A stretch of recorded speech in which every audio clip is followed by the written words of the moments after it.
All right, welcome back to another exciting episode of Building Your Life podcast. This is a strange voice for you guys, probably in the listening audience. My name is Doug Sandler, and of course, you've heard this voice before. John, why don't you say hi to everybody that's out there in our community? Hi, everybody. It is good to be back on the Building Your Life podcast with somebody new. So. This is going to be cool. So, okay, so the first thing is it building your life or building a life? Because I want to make sure I got that right. Because if I'm going to help you with this show, I probably should get the title of the podcast correct. Yeah, you know what? It's really, it could be either one, but we call it, I think, officially Building Your Life. And that really comes from the idea that I found out as I talked with more and more people that not only have they not really thought about building a life, they're just going day to day and trying to, build up as much as they can.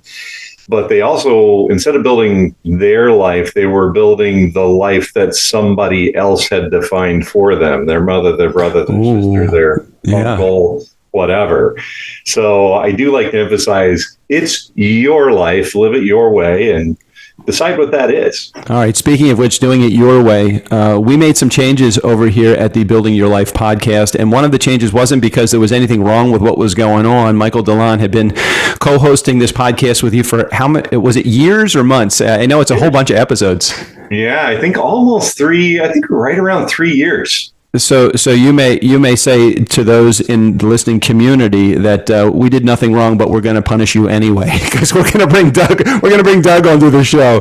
So for those of you that are listening to this and have never heard my voice, don't know who I am, that's totally reasonable because there is no fame or fortune in my life for being a professional podcaster. Other than I do host a handful of other shows. One of the shows I host is a show called The Nice Guys on Business podcast. We have almost 1,400 episodes of our show out there, and it is amazing in producing and hosting a show for as long as I have that I get a chance to do this, be in the co-host seat with another podcast. Michael runs a publishing company called Paperback Experts, and it was time for him to hand it over to someone that is in the podcast environment. So if you're listening to this and you're like, no, I don't want Michael not to be here anymore. Well, I'm sorry, he's gone. And he's still around. He's still around, but he's still around. I love him too, and he is still around, and he is a valuable client of mine, and we are clients of his as well. And he's going to remain in the publishing world, but as his publishing business gets busier and busier, and his podcasting life got busier and busier, he said, hey, I probably should have a professional production company come in and do this. So hence why I am here. I hope you're okay with it, and I hope you get used to it, and I hope you love me as much as you loved Michael. But the guy that really this message is about is all about John Browning, who created the show to begin with, wrote a best-selling book, creates this amazing content, week after week after week. You're on like episode, what are you on, like 1,000,000 and what? 1,050,000? Yeah, 1,010,000, I think. No, I think we've, I don't know, 157, 160, somewhere around in there. I'm not sure. So, and John has made it past what we call in the production business the pod fade episode, which is episode number 12. So he's made it over 100, which when you make it over 100, chances are good that you're going to go to 1,000 and beyond with your show. And interestingly enough, I think just a couple of episodes ago, you had a whole season of podcast episodes that were your book. So can you, for those in our listening audience, and we'll tell you a little bit about, some of the glitches that we've had in making the handoff over to this new production outfit of ours that we have. But I want to talk just for a quick second about that season of, I think it was 10 or 11 episodes, something like that, of your book. Yeah. It was each chapter we went through and we kind of shortened it up a little bit. It's not everything that's in the book. We didn't read the book to you, but it gave the gist of the idea for somebody who wanted to digest it in audio or video form. And we went through each chapter and described why we included that information in each chapter. And I like to think it's a little bit different than the books that you might read on a regular basis regarding financial planning or that type of thing, because it deals with all of that, but also building the life that you define as you define it, and how to do that using the tool we call money. What's really cool about that, you just brought it full circle. That's why it's called Building Your Life. That's why the podcast is called Building Your Life. And give our community the name of the book as well. Build a Life, Not a Portfolio. Okay. And if they wanted to get a copy of that book, they can reach out to me at guardianrockwealth.com, or they can find it on Amazon. It is an Amazon bestseller. I don't have to sell any more books. I am happy to share it with you if you reach out through the guardianrockwealth.com and just type in the contact us page right there. Or if you text the word life, LIFE, to 321-421-5213, you'll get all my contact information there as well. Makes it really easy. And happy to, there's even a spot down at the bottom side of that link when you get it. I'm happy to talk with anybody, no matter where you are in your financial journey. You might think, oh, I don't have enough money. Oh, it's too early. Oh, it's too late. I hear all kinds of things. So if you want to get the book and pay for it and help Jeff Bezos pay for his expensive divorce, you can just go over to Amazon to do that, or you could go over to John Browning's website, and we'll put the link in the show notes so that you have access not only to that text option that you have, but to the book as well on John's website. So let's talk about the other thing, the little bit of the snafu in making this change from, so the whole, let me just set this up just so the community can understand what happened. So John's show was hosted on a platform called Sounder.fm. Sounder is like where the house is located, but we've got to have an address for the house. So in order to get it over to Apple and to Spotify and all the different places, we place it on this thing called Sounder FM. Well, about 90 days ago, Sounder said, hey guys, look, we love this production thing, but we're not going to be doing it any longer. So Sounder, as of the end of January, said that they're no longer going to be carrying any of the shows that we have that they have on their platform. So because of that, we've had to make some moves to a different host. In making the move to a different host, we maybe had an error in judgment, and that was going to be that Apple would just ride along with everything else. But Apple, in Apple's unique way, they have their own spot where they need all of this information to go, and we're just trying to figure out who owns that Apple address. And so, if you're listening on a platform other than Apple, you've probably had no interruption in service. You've seen and listened to John's podcast straight along and Michael's podcast straight along. If you're listening on Apple, you're going to another show called the BizWiz Podcast. And while we appreciate you going to another one of our shows, it's not the right show. So I know that's got to be frustrating. And John, you have been just a champion with this. You have, I'm sure there's been some frustration, but you have not shown that. So I appreciate your patience while we work this out.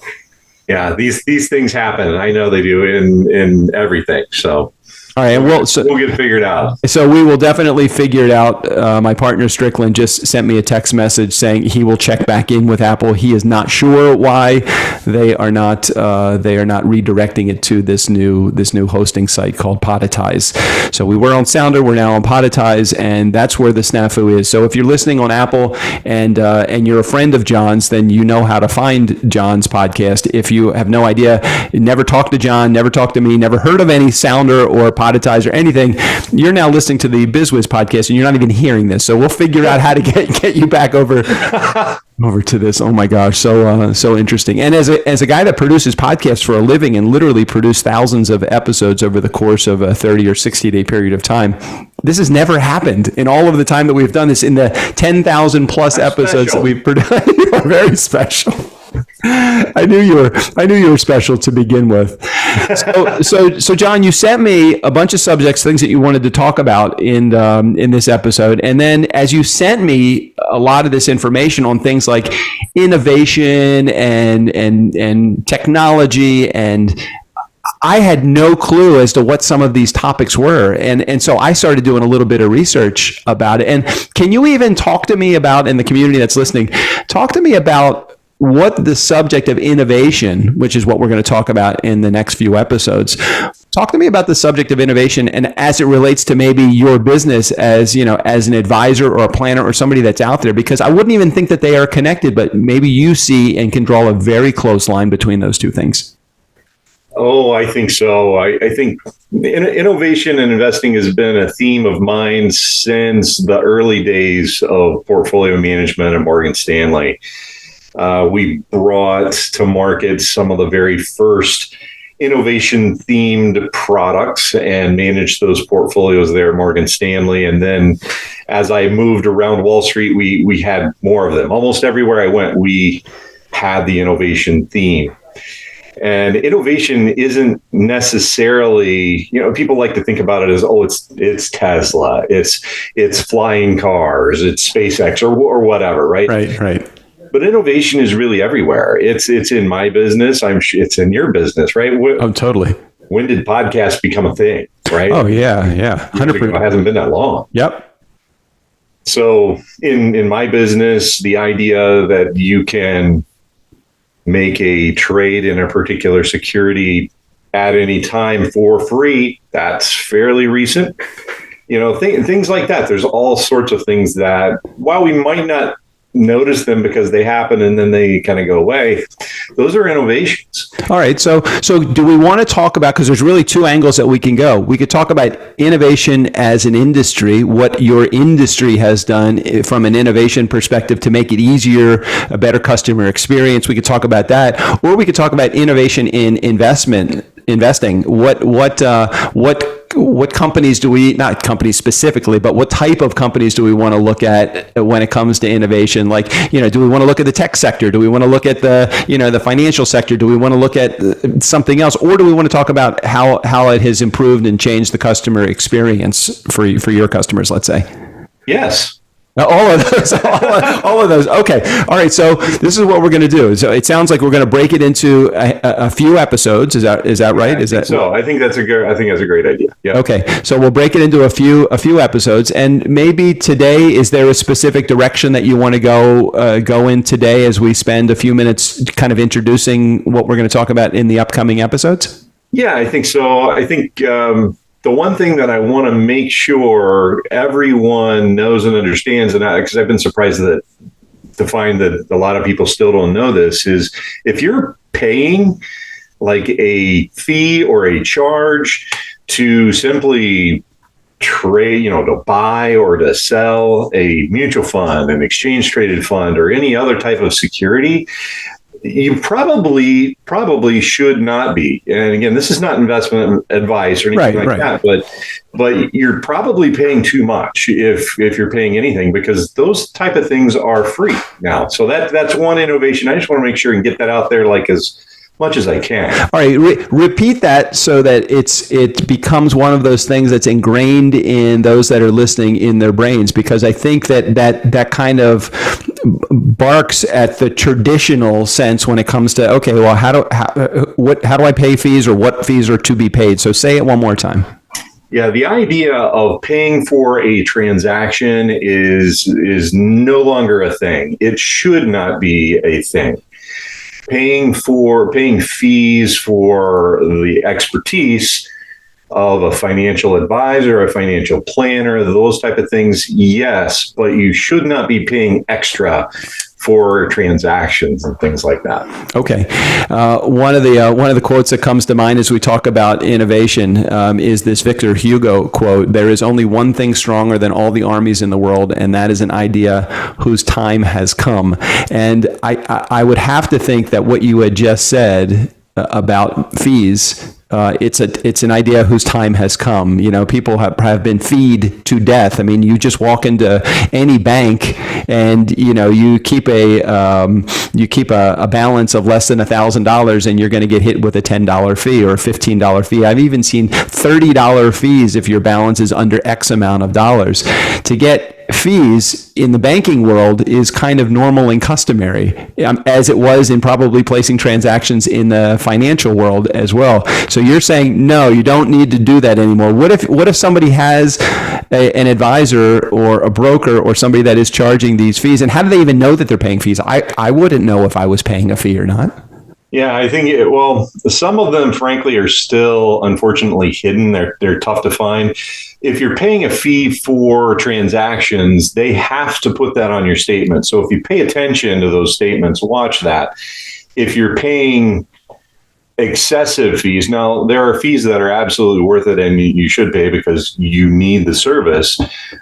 But many times in things like mutual funds, which we tend not to use here at Guardian Rock, there's fees embedded in the products, and those you should be aware of as well, because those can drag on your returns. Okay, so what are the fees that you're talking about? And we don't have to go too far down the rabbit hole with this, because I think it just gets there are so many different tentacles that could be in these fees, and people are now going to start looking at their statements. What's the best way for them to determine if they're overpaying by what they're doing, and if they are, what's the best way for them to reach out to you? Because it sounds like, hey, that's not something that you participate in. Yeah, it's so the mutual fund, the idea of a mutual fund, in my opinion, and people will disagree with me on this, and that's okay.